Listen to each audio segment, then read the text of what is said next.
Welcome again, everybody.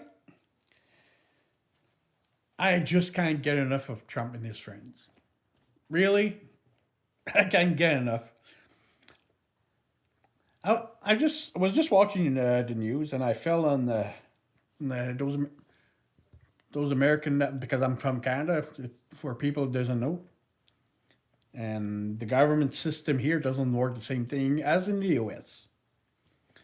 So I fell on one of those committee when they bring somebody in and question him, and I fell on that. How can I call him? Fucking moron, lying, crooked, elite. One of Trump's best friend, Mr. Lutnick. The one that goes click click in his head there, Mr. Lutnick. Well, he was getting questioned by Senator Von Holland. And they wanted him to answer why he lied to the people when he was saying he had cut off all ties with Epstein in 2005 and that he never went to the island. Never went to the island. Well, by golly geez. Lutnick, he admitted he went to the island. He had dinner on it with his wife and 4 kids and another couple. And the nanny. He brought the whole gang. But he never went to the island. No. But now, he had dinner with Epstein. Wow.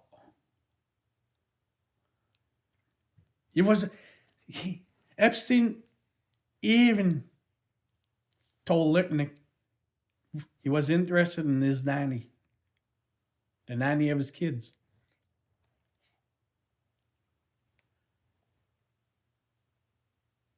Come on. Is that how it works?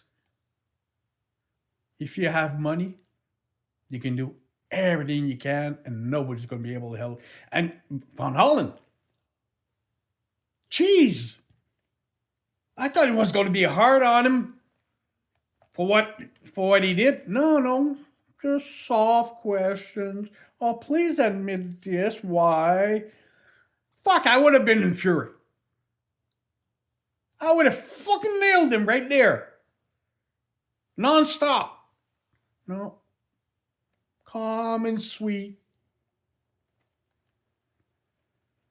Holy shit. We can all see he's protected. Really protected. And Van Hollen, he's a Democrat.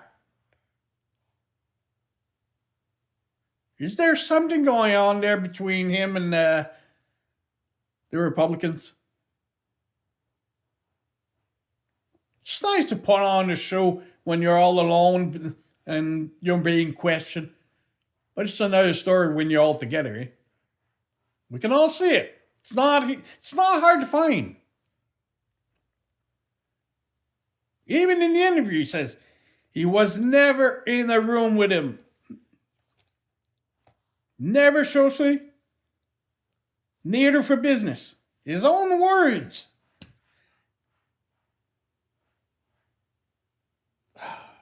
What do you call having dinner with him?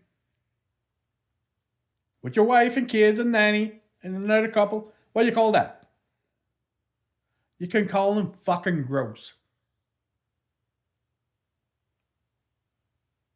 A criminally charged sex trafficker, pedophile. And Lutnick lied. And now we found out the truth. It's the opposite. And there's nothing happening. No. All good here. Let's pass. Let's go to something else.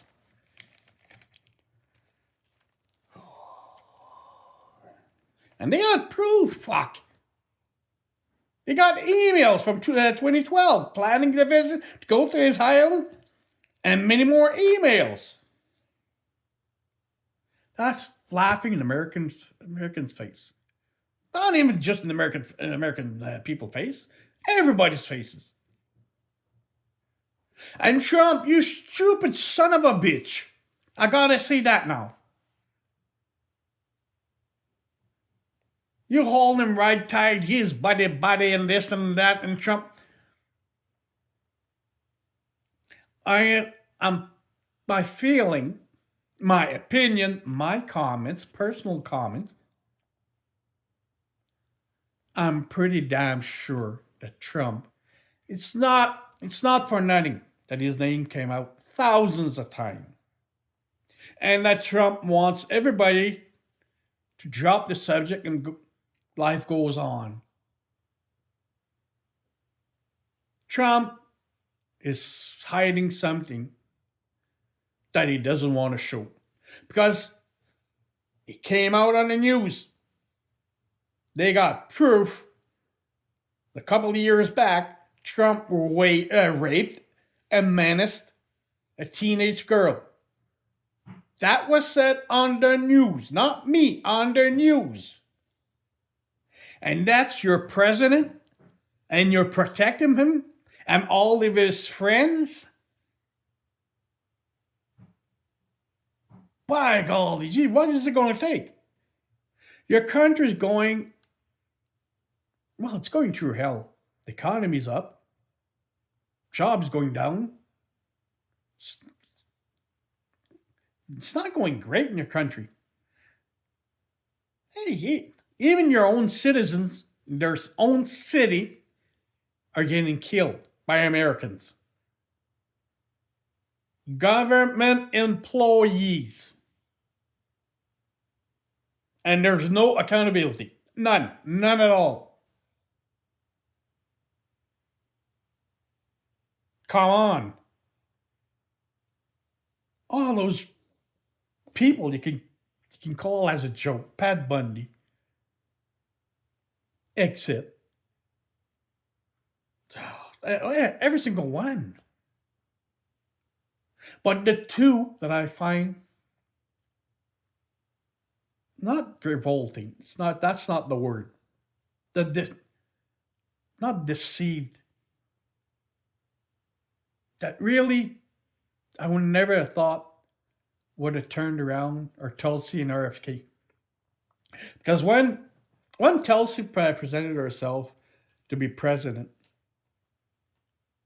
honestly, my personal opinion, and a lot of people that I know said the same thing, Tulsi would have been something excellent for your country. Honestly, she would have been great. But she sold her soul to the Republicans.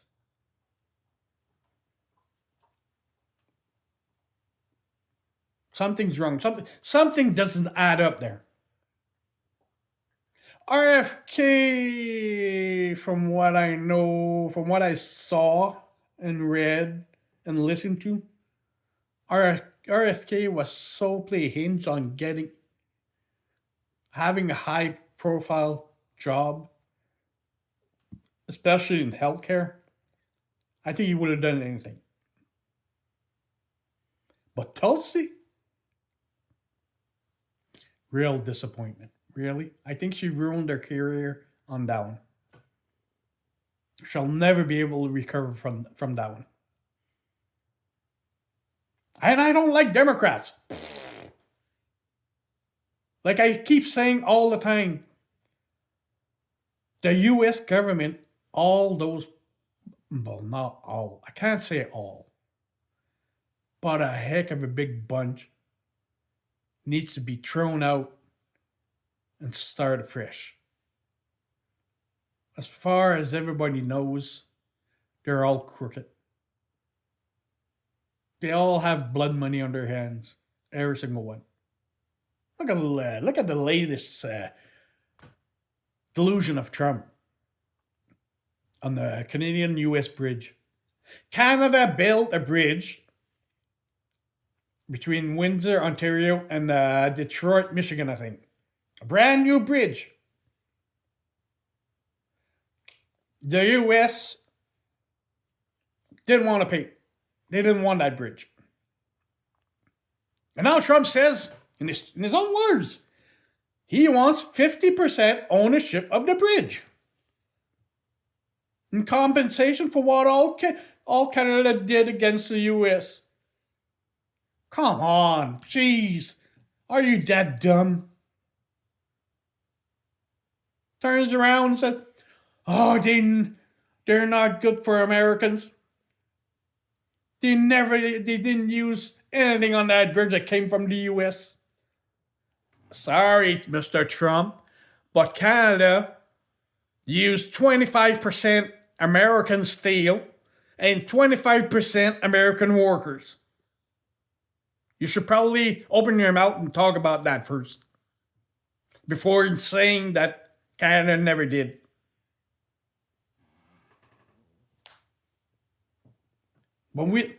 I found out through a little bit of research why they didn't want that bridge.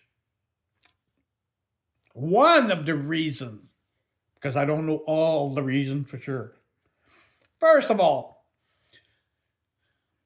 the project of building the bridge was started in 2012. Who was in charge then? Mr. Barack Obama. Bing, bing. And Trump, you know he likes Barack. Oh, yeah.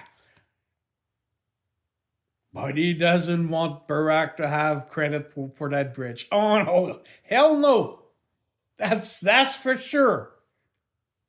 But the problem is, in Trump's term, he reapproved the bridge, the build of the bridge. Just saying that was a good idea. But one of his famous friends that Trump has, one big family, elites. I do call them elites.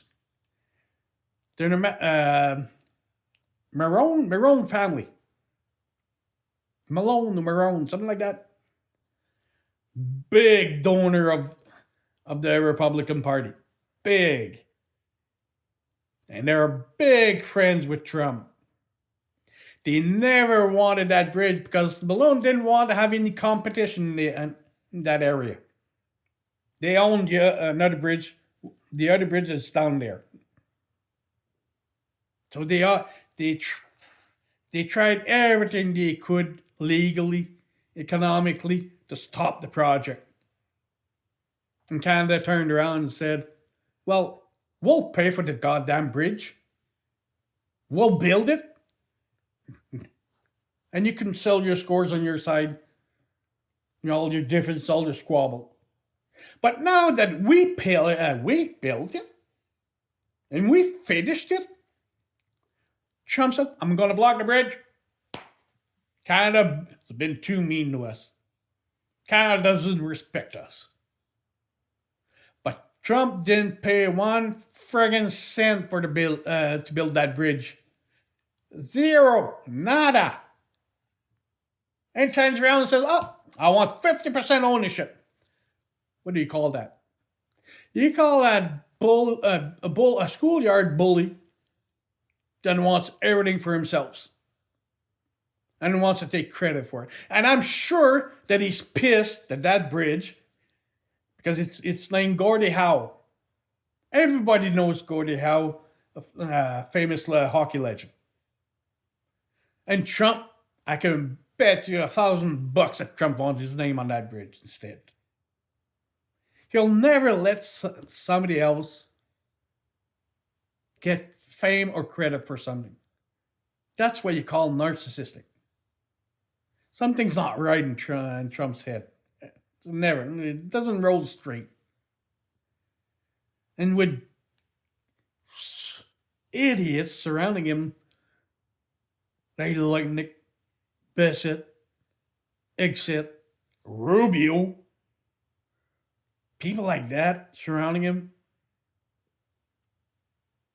I don't know if the U.S. will be able to recover from all the damage that's being done.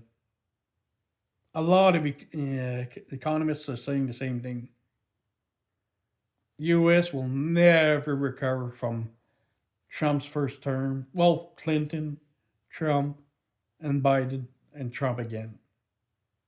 Trump's term, this one there, it's going to be the nail in the coffin. U.S. will never recover from it. All the damage it's doing all over the place, and Canada. Our economy are so intertwined and is unhinged. Instead of sitting down talking, no, that's not what he wants. Just first of all, putting tariffs on something you're getting free. Who's the brain wizard that found that one out? Hey, we're getting these products are free from trades. Let's put tariffs on them. Let's make Americans pay a little bit more to have them. Who's the fucking idiot that thought that one out? I'm sorry, people, but wake up, Americans. You got to get him the hell out of there as soon as possible because it's only getting worse.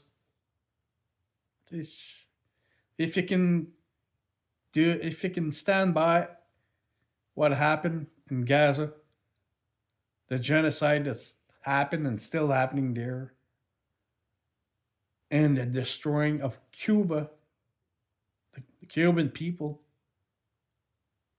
the way he's destroying that country and how people have miserable lives over there, and is it just watching and putting all the fault on the other one, and doesn't assume that the U.S. is a big part responsible for it, and especially Rubio. He's a Cuban Latino, and is pushing for the destruction of Cuba,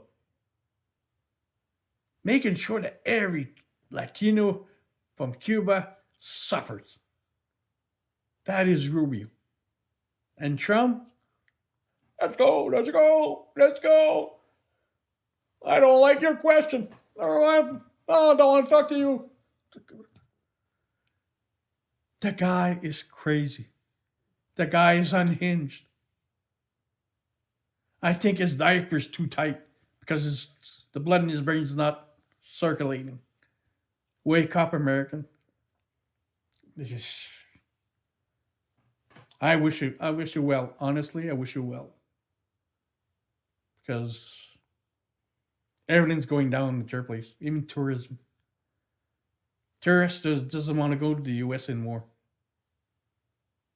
Trump is making it so hard just crossing the border. They take us American, when we try to cross the border, we get harassed like if we were all criminals. You think it's fun? Then turn around and say, oh, come to America. Why? Everything's more expensive. And with Trump's lies and economic problems, every people are they're unhinged. Nobody feels welcome going there over there. And like Trump said once, in his own words, well, if you don't like it, don't come. Well, what's happening? Nobody's going. Compared to go to in Asian countries, Vietnam, all those places. Jeez, wake up, America. See you next time. Take care.